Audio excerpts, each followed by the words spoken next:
Welcome back to my channel melody manuscript. ఈ రోజు నేను చెప్పబోయే కథ తండ్రి కొడుకు. ఓ యువకుడైన తండ్రి తన చిట్టి బాబును ఒళ్ళో కూర్చోబెట్టుకుని ఆడిస్తున్నాడు. ఇంతలో ఎక్కడి నుండో కాకి వచ్చి ఎదురింటి పెంకులపై వాలింది. బాబు తండ్రిని నానా అది ఏమిటి అని అడిగాడు. తండ్రి అది కాకి అని చెప్పాడు. కొడుకు తండ్రిని మళ్ళీ అడిగాడు, నానా అది ఏమిటి? తండ్రిని మళ్ళీ అడిగాడు, నానా అది ఏమిటి? తండ్రి మళ్ళీ చెప్పాడు, అది కాకి. కొడుకు పదే పదే అడగసాగాడు, అదేమిటి అదేమిటి అని. తండ్రి ఓపికగా మళ్ళీ మళ్ళీ అది కాకి అని బదిలిస్తూ ఉండేవాడు. కొన్నేళ్ళు గడిచాయి. బాబు పెరిగి పెద్దవాడయ్యాడు. తండ్రేమో ముసలివాడయ్యాడు. ఓ రోజు తండ్రిని చాప వేసి కూర్చోమన్నాడు. ఎవరో అతని కొడుకుని చూడాలని వచ్చినట్లు అనిపించింది తండ్రికి.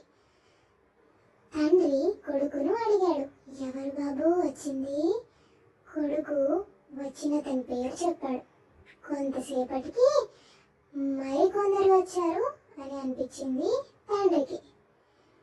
ఎవరు వచ్చారు అని తండ్రి అడిగాడు. విసుగ్గా కొడుకు బదిలిచ్చాడు, మీరు ఓ చోట ఊరికే పడుండకూడదు, పని పాట లేదు, కానీ ఎవరు వచ్చారు ఎవరు పోయారు అంటూ దినమంతా ఒకటే ఆరాలు తీస్తుంటారు. తండ్రి గట్టిగా నిట్టూర్చాడు. చేత్తో తల పట్టుకున్నాడు.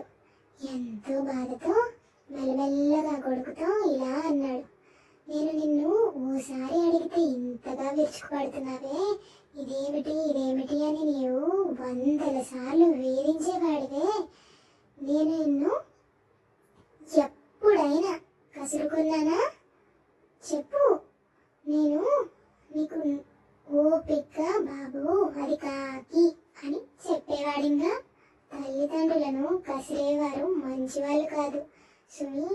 మిమ్మల్ని పెంచి పెద్ద చేయడంలో మీ అమ్మా నాన్నలు ఎన్ని కష్టాలు పడ్డారో, మిమ్మల్ని ఎంత ప్రేమించారో ఓసారి ఆలోచించండి. ఈ కథలో నీతి ఏంటో తెలుసుకుందామా? సహాయానికి మించిన సంపద లేదు.